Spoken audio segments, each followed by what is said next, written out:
वंदे मातरम साथियों, राजस्थान में शैक्षणिक सत्र 2023-24 के लिए एमएड 3 वर्षीय इंटीग्रेटेड बीएड, एमएड और बीपीएड, एमपीएड ये विभिन्न पाठ्यक्रम है। उसके संबंध में राज्य सरकार ने एक महत्वपूर्ण आदेश जारी किया है। क्या आदेश है और क्या इसके मायने हैं, मैं आपको पूरी डिटेल बताऊंगा। तो आप देख पा रहे हैं, राजस्थान सरकार शिक्षा विभाग की तरफ से ये 24/5/2023 को आदेश जारी किया गया है, जिसमें प्रदेश में जितने भी शैक्षणिक सत्र 2023-24 यानी आगामी जो शैक्षणिक सत्र है उसमें एमएड 3 वर्षीय इंटीग्रेटेड बीएड, एमएड और बीपीएड, एमपीएड पाठ्यक्रमों में प्रवेश के लिए कोटा विश्वविद्यालय कोटा को निम्न शर्तों के अधीन नोडल एजेंसी नियुक्त किया जाता है। यानी इसके संबंध में जो भी परीक्षाएं या जो भी पाठ्यक्रम का आयोजन होगा वो कोटा विश्वविद्यालय कोटा की तरफ से होगा। और doctor Vijay Singh HOD physical education and sports department Kota विश्वविद्यालय कोटा को समन्वयक नियुक्त किया जाता है। अब इसका क्या मतलब हुआ, तो जैसे इस संबंध में है कि कोटा विश्वविद्यालय कोटा द्वारा सर्वोत्तम प्रक्रियाओं का पालन करते हुए प्रवेश संबंधी कार्य संपादित किया जाएगा और जिन पाठ्यक्रमों के लिए प्रवेश परीक्षा का आयोजन किया जाना है उनके लिए प्रवेश परीक्षा या परीक्षाओं का आयोजन पारदर्शिता और गोपनीयता सुनिश्चित करते हुए किया जाएगा और परिणाम घोषित कर मेरिट के आधार पर काउंसलिंग के माध्यम से महाविद्यालयों को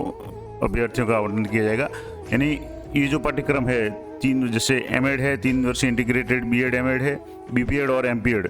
इनके संबंध में जो भी परीक्षा वगैरह होगी या जो प्रवेश परीक्षा वगैरह होगी वो सारा काम अब कोटा विश्वविद्यालय कोटा की तरफ से होगा। दूसरा,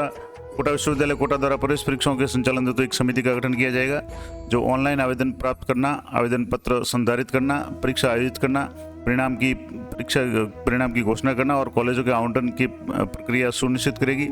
और ये समिति इस मामले में राज्य सरकार द्वारा समय समय पर जारी सभी निर्देशों का पालन करेगी। इसके अलावा कोटा विश्वविद्यालय कोटा द्वारा प्रवेश परीक्षाओं के आयोजन से प्राप्त संपूर्ण आय राशि के संदर्भ में वित्त विभाग द्वारा जारी प्रपत्र क्रमांक, जो भी वित्त क्रमांक है 29 अप्रैल 2019 प्रति जिसकी संलग्न है की पालना सुनिश्चित की जाएगी। ये संयुक्त सचिव उच्च शिक्षा की तरफ से आदेश जारी किया गया है और ये आदेश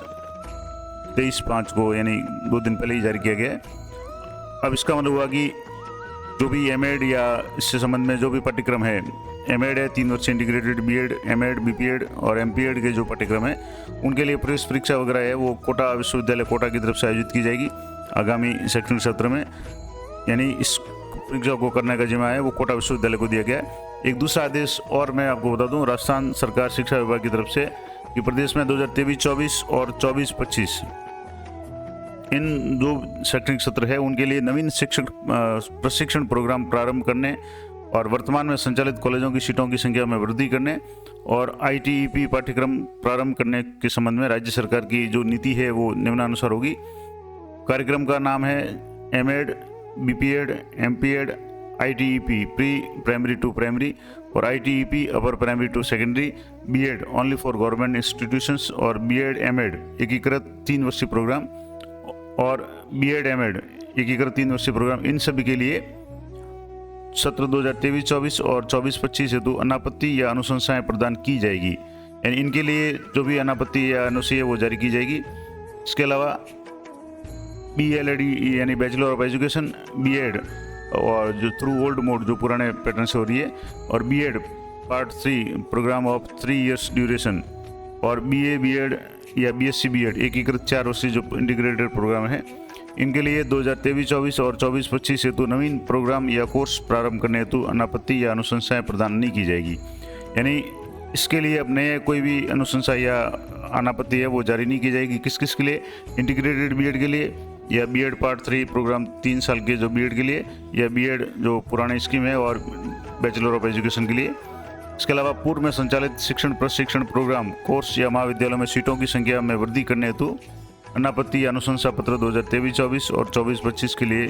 जारी नहीं किया जाएगा। यानी जो भी संख्या वगैरह इनकी जो भी है वो यथावत रहेगी, सीटों की संख्या वगैरह उसमें वृद्धि वगैरह नहीं की जाएगी। अब ये एक नोट भी दिया हुआ है कि ये राज्य नीति निजी विश्वविद्यालयों पर भी लागू होगी और सभी निजी विश्वविद्यालय राज्य सरकार से एनओसी प्राप्त करने के पश्चात ही एनसीटीई के समक्ष एनसीटीई के रेगुलेशन के बिंदु संख्या 5/3 में के अनुसार आवेदन कर सकेंगे और इससे तो इच्छुक विश्वविद्यालय मापदंड के अनुसार राज्य सरकार को आवेदन कर 30 जून 2023 तक एनओसी प्राप्त कर सकते हैं। और आवेदन करने वाले ऐसे विश्वविद्यालय जिनको प्रारंभ हुए 5 वर्ष से अधिक हो गए हैं उनके पास NAAC की एक्रीडेशन जो भी होनी वो आवश्यक है।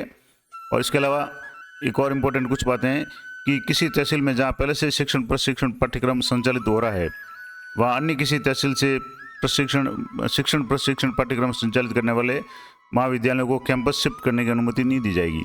यानी पहले से किसी तहसील में BEd या STG जो भी कॉलेज अगर चल रहा है शिक्षण प्रशिक्षण कॉलेज, तो अन्य किसी महाविद्यालय को उसमें अनुमति नहीं दी जाएगी, किंतु संचालित शिक्षण प्रशिक्षण महाविद्यालय उसी तहसील के क्षेत्राधिकार के भीतर एक स्थान से दूसरे स्थान पर कैंपस है वो शिफ्ट कर सकेंगे। इसके अलावा किसी भी संस्था को आंशिक रूप से राज्य स्तरीय समन्वय के द्वारा तथा आंशिक रूप से स्वयं के स्तर पर प्रवेश परीक्षा के माध्यम से विद्यार्थियों को प्रवेश की अनुमति प्रदान नहीं की जाएगी। यानी जो भी प्रवेश होगा वो जो राज्य सरकार द्वारा निर्धारित पात्रता परीक्षा होगी उन्हीं के अनुसार होगा। अपने स्तर पर कोई भी शिक्षण संस्था है वो प्रवेश नहीं दे पाएगी। संविधान के अनुच्छेद 30 के तहत स्थापित अल्पसंख्यक संस्थाओं पर भी ये प्रतिबंध लागू नहीं होंगे। और नए शिक्षण प्रशिक्षण प्रोग्राम या कोर्स प्रारंभ करने, सीटों की संख्या में वृद्धि करने संबंधी नियंत्रण उन राज्य वित्त पोषित विश्वविद्यालयों, राज्य वित्त पोषित मुक्त विश्वविद्यालय सहित पर लागू नहीं होंगे जिन्हें शिक्षण प्रशिक्षण कोर्सों की संबद्धता प्रदान करने का अधिकार प्राप्त है। और इससे ये सुनिश्चित हो सकेगा कि संबद्धता प्राप्त करने वाले विश्वविद्यालय विविध प्रकार के आवश्यक और अकादमिक प्रशासनिक कार्यों को करने की शक्तियाँ विकसित कर सकेंगे। इसके अलावा ITEP प्रोग्राम को संचालित करने के लिए वही महाविद्यालय योग्य होंगे जो नियमित रूप से कला और विज्ञान दोनों संकायों को संचालित कर रहे हैं। और उक्त आवेदक महाविद्यालय संबद्ध विश्वविद्यालय से NOC प्राप्त करने के उपरांत ही ITEP के प्रोग्राम को संचालित करने हेतु NCTE में आवेदन करने के पात्र होंगे। और इसमें और लिखा हुआ है कि सत्र 2023-24 और 24-25 में तालिका में क्रम संख्या 1 के बिंदु 1 की संख्या 1 से 7 तक अंकित पाठ्यक्रमों में प्रवेश उन्हीं अभ्यर्थियों को प्रदान किया जाएगा जो राज्य स्तरीय समन्वयक द्वारा आयोजित प्रवेश परीक्षा में वरीयता क्रम में स्थान प्राप्त कर सकेंगे। तो कहने का मतलब हुआ कि जो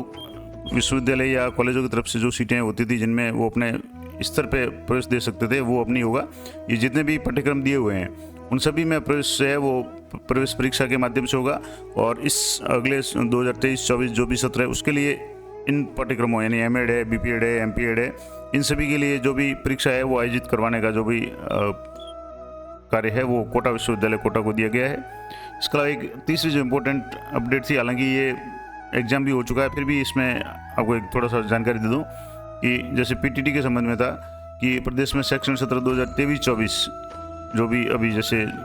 सत्र शुरू होगा में BEd और 4 वर्षीय integrated BSc BEd BA BEd जो भी पाठ्यक्रम है उसके लिए PTT 2023 आयोजित करने के लिए गुरु गोविंद सिंह जनजातीय विश्वविद्यालय बांसवाड़ा को ये एजेंसी नियुक्त किया गया था। और ये फरवरी का आदेश है। और आपको पता होगा कि पिछले संडे को यानी 22 तारीख को इस विश्वविद्यालय द्वारा यानी गोविंद गुरु जनजातीय विश्वविद्यालय बांसवाड़ा द्वारा PTT का सफलतापूर्वक आयोजन किया जा चुका है और कुछ समय के बाद में इसका रिजल्ट भी आ जाएगा। तो ये भी एक इम्पोर्टेंट जो अपडेट थी वो, हालांकि ये तो पुरानी है लेकिन जो लेटेस्ट अपडेट है कि अगर आप भी MAd वगैरह या